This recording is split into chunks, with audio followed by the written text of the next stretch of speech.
எல்லோருக்கும் நமஸ்காரம். இந்த பக்தி சங்கமம் பிரேமிக் அண்ட் ஸ்பீக்ஸ் யூடியூப் சேனல் மூலிமா உங்களை சந்திப்பதில் மிக மகிழ்ச்சி. உங்களுடைய சப்போர்ட் இல்லாமல் என்னால் எதுவுமே பண்ண முடியாது. அதனால் சப்ஸ்கிரைப் பண்ணுங்கோ, தெரிஞ்சவர்களுக்கெல்லாம் ஷேர் பண்ணி அவளையும் சேர்த்து விடுங்கோ. அப்போ தான் நம்ம சத்சங்கம் போடுற எஃபோர்ட் எல்லாருக்கும் போய் சேரும். இன்றைய தினம் பகவன் நாமாவை பற்றி பேச போகிறோம். இந்த கலியுகத்தில் மனித ஜென்மமாகிய நமக்கெல்லாம் ஒரு ஆசை, நம்மளுடைய ஆன்மா கடைசியாக செல்கின்ற போது வைகுண்டம் போகணும் அப்படின்னு ஒரு ஆசை நடக்கும். எப்படி? 3 விதமான யோகங்களில் ஏதாவது யோகத்தை கடைபிடிச்சா போகிறோம். முதல் யோகம் கர்மயோகம், பலனை எதிர்பார்க்காமல் நாம் செலுத்துகின்ற பக்தி. இரண்டாவதாக ஞான யோகம், எங்கும் பரம்பொருள் அப்படின்னு நினைக்கிறோம் இல்லையோ, அந்த யோகம் ஞான யோகம். மூன்றாவதாக பக்தி யோகம், ஒவ்வொரு நாளும் நாம் செய்கின்ற பூஜைகள், சொல்கின்ற நாமாக்கள், பகவானை சேவிக்கும் போது சிம்பிளாக சேவிக்கணும் பாருங்க, அந்த மாதிரி ஒரு பக்தி. முதல்ல 2 சொன்ன பாருங்க, கர்மயோகம் ஞான யோகம், சுட்டு போட்டால் கூட நம்மளுக்கு வராது. ஏன்னா ஒரு கோயிலுக்கு போகிறோம், பகவானை சேவிக்க போகிறோம், மனசில் ஏதாவது ஒரு வேண்டுதல் வச்சுருந்தானே போகிறோம். பக்கத்தாத்து மாமி பட்டுப்படு வாங்கிட்டா நான் வாங்கணும், பக்கத்தாத்து மாமா ஆடி கார் வாங்கிட்டா நானும் ஆடி கார் வாங்கணும், பக்கத்தாத்து போய் ஃபஸ்ட் கிளாஸ் வந்துட்டு நானும் ஃபஸ்ட் கிளாஸ் வரணும். இப்படி நிறைய வேண்டுதல் வச்சுன்னு போகிறோம். பகவானே எனக்கு அதை கூட இதை கூடன்னு கேட்கணும். பகவானே நீ இருக்கியே, அப்புறம் என்ன கவலை, உன்னோட கடாட்சம் இருந்தாலும் போகிறோம்னு சொன்னாலே போருமே. அதனால் இதுவும் நம்மளுக்கு வர மாட்டேன்றது, இந்த யோகம் வராது. ஞான யோகம் எல்லாமே பெருமான்னு நம்ம நினைக்க முடியாது, நினைக்க தோண மாட்டேன். ஏன்னா மனசு ஃபுல்லாக பணம் பணம் பணம் பணம் பணம் அப்படி தான் ஓடின்னு இருக்கும். வாழ்க்கையே பணத்தை நோக்கி தான் ஓடின்னு இருக்கு இல்லையா? அதனால தான் 3வது ஒரு யோகத்தை கொடுத்துருக்கா. இந்த கலியுகத்தில் முதல் 2 யோகம் உன்னால் பண்ண முடியாது, அதனால் 3வதாக பக்தி யோகத்தை கடைபிடின்னு சொல்லி சிம்பிளாக ஒரு வழி சொல்லியிருக்கான். இந்த பக்தி யோகத்தை எப்படின்னாக்கா, பகவான் நாம சொல்லணும். பகவான் நாம சொல்லிண்டு நம்ம குடியிருக்கிற வீட்டை தூய்மையாக வச்சுண்டு பகவான் சம்மந்தப்பட்ட விஷயங்களை பார்க்குறது, பேசுறது, பாடுறது அப்படியா இருக்கும். எல்லாத்துலேயும் டிவி சீரியல் தானே ஓடின்னு இருக்கு. திடீர்னு ஒரு ஆற்றுக்கிட்ட போய் அழகிற சவுண்டு கேட்குறா, அந்த வீட்டில் அழகான்னு பார்த்தா உள்ளே போய் பார்த்தா டிவி சீரியல் அழுதுன்னு இருக்கா. நம்மளுக்கு தூக்கி வாரி போடுறது அப்படி தான் நடந்துட்டுருக்கு. பக்தி சம்மந்தப்பட்டம் இருக்கணும், அப்போது தான் அந்த இடம் தூய்மையாக இருக்கும். பகவானுடைய வாசம் லக்ஷ்மி கடாட்சம் வரும். சரி, பகவான் நாமம் சொல்லிட்டால் எந்த நாமாவை சொல்கிறதுன்னு ஒரு அருமையான ஒரு நாமம் எல்லாருக்கும் தெரிஞ்சிருக்கும், ராமநாமம். இந்த ராமநாமத்தை சொன்னாலே போகிறோம், அனைத்து விதமான கடாட்சம் வந்துடும். நாமாவாக நாம் சொல்கின்ற பொழுது அதன் பலன் நம்ம அடைகிறது இல்லையா? நம்ம ஓடி வந்துடும். ராமநாமத்தை சொல்லிகிட்டே இருக்கும்போது ராமநாமத்தை பிடிச்சமான ஒரு நபர் அனுமன் சுவாமிகள் ஓடி வந்துடுறார். அனுமன் யார்? சிவபெருமானுடைய ஸ்வரூபம், கைலாய நாயகனுடைய ஸ்வரூபம்.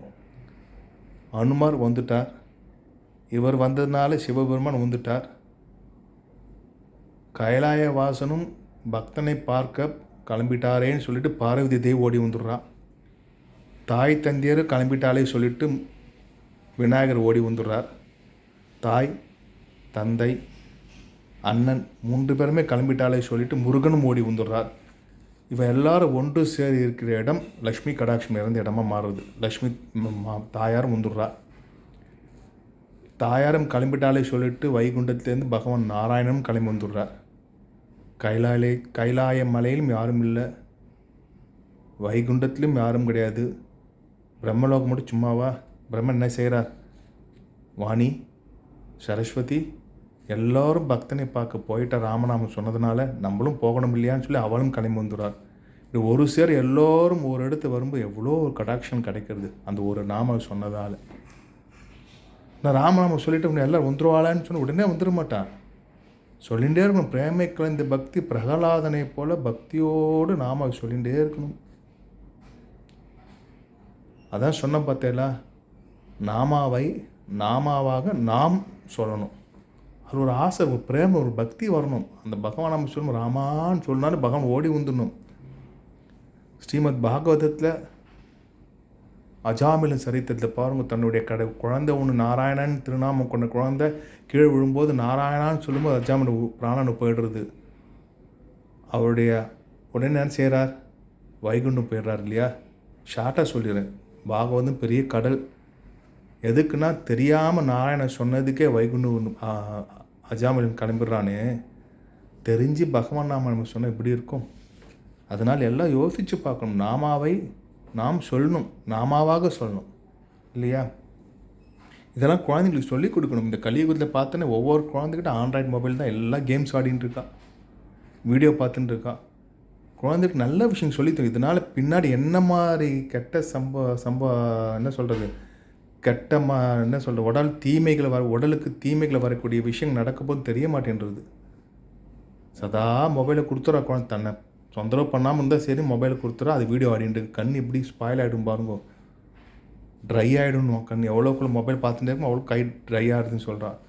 அந்த மாதிரி குழந்தைங்களுக்கு பகவானை பற்றி சொல்லிக் கொடுங்க. கோயிலுக்கு அழைச்சின்னு போங்க, சதா பகவான் நம்ம சொல்ல வைங்க. எப்பப்போ ஃப்ரீயாக இருக்கும் பகவானை பற்றி விஷயங்களை சொல்லுங்கள், நல்ல விஷயங்கள் சொல்லிக் கொடுங்க. அப்போ தான் அந்த குழந்தைகளுடைய எதிர்காலம் நல்லா இருக்கும். இப்போ இருக்க நிலைமை பார்த்தா பயமாக இருக்குது இல்லையா. என்னமோலாம் நடக்கிறது, டிவி நியூஸ்லலாம் பார்க்குறோம், என்னமோலாம் நடக்கிறது பாருங்கோ. அதனால் நல்ல நல்ல விஷயங்களை குழந்தைங்களுக்கு சொல்லிக் கொடுக்கணும். அதனால தான் அந்த காலத்து என்ன பண்ணுவா, பிறந்த குழந்தை ஆணாக பிறந்தால் பகவானு திருநாமம் வைப்பா, பெண்ணாக பிறந்தால் தாயாருடைய திருநாமத்தை வைப்பா இல்லையா. அப்படியாவது பகவான் நம்ம சொல்ல. இப்போ ஒருத்தர் கோவிந்தான்னு பெயர் சூட்டுறோம், அந்த குழந்தை ஓடும்போது கோவிந்தா ஓடாத, கோவிந்தா இங்கே வா, கோவிந்தா சாப்பிட்டியான்னு சொல்லும்போது எவ்வளோ கோவிந்தா கோவிந்தா கோவிந்தா கோவிந்தா சொல்கிறோம் பாருங்க. இதை ஒரு நகைச்சுவையாக சொல்லலாம். கோவிந்தானா கோனா போ, விண்ணுனா வெற்றி, தானா தர்றது. கோவிந்தா நாமத்தை சொல்லும்போது வெற்றியை தேடி வரக்கூடிய ஒரு நாமம் கோவிந்த நாமம். ஒரு விளையாட்டுக்காக சொல்கிறோம், ஒரு நகைச்சுவை உணர்வோடு நம்ம பேசுகிறோம்.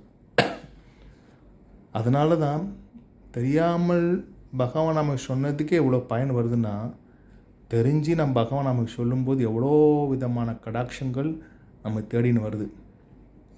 சாதாரண கோபனாவாக இருந்தவர் ராமநாமத்தை சொல்லி பிரேமை கலந்த பக்தியோடு பகவானை பிரார்த்தனை செய்வதனால்தானே பத்ராச்சல ராமருக்கு தாசனாக மாறி பத்ராச்சல ராமதாசராக ஆயிடுறார். பக்தி, எவ்வளோ பக்தி. சுவாமி எனக்கு எல்லா பக்தியும் பெருமாளை சேவிக்கிறேன், நன்னா சேவிக்கிறேன், நீங்கள் சொன்ன மாதிரி சேவிக்கிறேன், நல்ல விஷயமே செய்கிறேன், எனக்கு மோட்சம் கிடைக்குமான்னு சொன்னால் முக்கியமான 2-3 விஷயத்தை சொல்லணும். மாதா பிதா குரு, இந்த 3 கடாட்சம் இருந்தால் தெய்வ கடாட்சமாக கிடைக்கும். நீ என்ன தான் பக்தி செலுத்தினாலும் சரி, என்ன தான் பகவான் நம்ம சொன்னாலும் இந்த 3 கடாட்சங்கள் இல்லைனாக்க எதுவுமே நம்மளுக்கு கிடைக்காது. 10 மாதம் பால் ஊட்டி சீராட்டி தாய் நம்மளை வளர்த்து விடுவா. தந்தை தன்னுடைய தோளுப்பட வளர்க்குறா, எவ்வளவோ கஷ்டப்படுறா பாருங்க, மூட்டை தூக்கி சம்பாதிக்கிறா, வண்டி இழுத்து சம்பாதிக்கிறா, காலணிகளை தைச்சி கொடுத்து சம்பாதிக்கிறா, ஒவ்வொரு இடமா ஓடி சென்று அங்கே ஓடி இங்கே ஓடி அங்கே ஓடி வேர்வை சிந்தி சம்பாதிச்சு தன் குழந்தை நன்னாக இருக்கணும்னு தந்தையார் இவ்வளோ கஷ்டப்படுறா பாருங்க. தாயார் சில வீட்டில் 10 பாத்திரம் தேய்ச்சி கொடுத்து தன் குழந்தை படிப்பை சொல்லி கொடுக்குறா. அதனால தான் தாய் தந்தையரை பேணி காத்து குருவோட உபதேசம் பெற்றால்தான் தெய்வத்தன்மை அடைய முடியும். அதனால தான் மாதா பிதா குரு தெய்வம் சொல்கிறோம். வாழ்க்கை என்பது 4 அடுக்கு மாடி மாதிரி. கிரவுண்ட் ஃப்ளோரில் அம்மா, 2வது செகண்ட் ஃப்ளோரில் பார்த்தீங்கன்னா அப்பா, 3வது ஃப்ளோர் 3rd ஃப்ளோரில் பார்த்தீங்கன்னா குரு. இந்த 3 ஃப்ளோர் ஏறினா தான் 4வது ஃப்ளோர் பகவானை போய் அடைய முடியும். இதற்கு என்ன செய்யணும், நல்லவைகளை எடுத்துக்கொண்டு அவர்களை அனுசரித்து கொண்டு அவர்கள் மனம் கஷ்டப்படாமல் பார்த்துண்டு குரு உபதேசம் பெற்று நம்பிக்கையோடு இருந்தால்தான் தெய்வத்தன்மையை நம்ம அடைய முடிகிறது இல்லையா. புண்டலிகன் பாருங்கோ, ஒரு காலத்தில் எவ்வளவோ ஊதாரியாக இருந்தான். குரு உபதேசம் பெற்று தாய் தந்தையரை பேணி காத்ததுனாலே தாய் தந்தையரை வைத்து காப்பாற்றியதாலும் தாய் தந்தையருக்கு சேவை செஞ்சதுனாலே ஏதானே என் பெருமான் கோலாகனை ஓடி வந்துடுறான். புண்டலிகன் தூக்கிப்பட செங்கல்மணி நிற்கிறான், விட்டலன்னு ரூபத்தை கொடுக்குறான். இதை விட புண்டலிக்கு வேறு என்ன பாக்கியம் பாருங்க.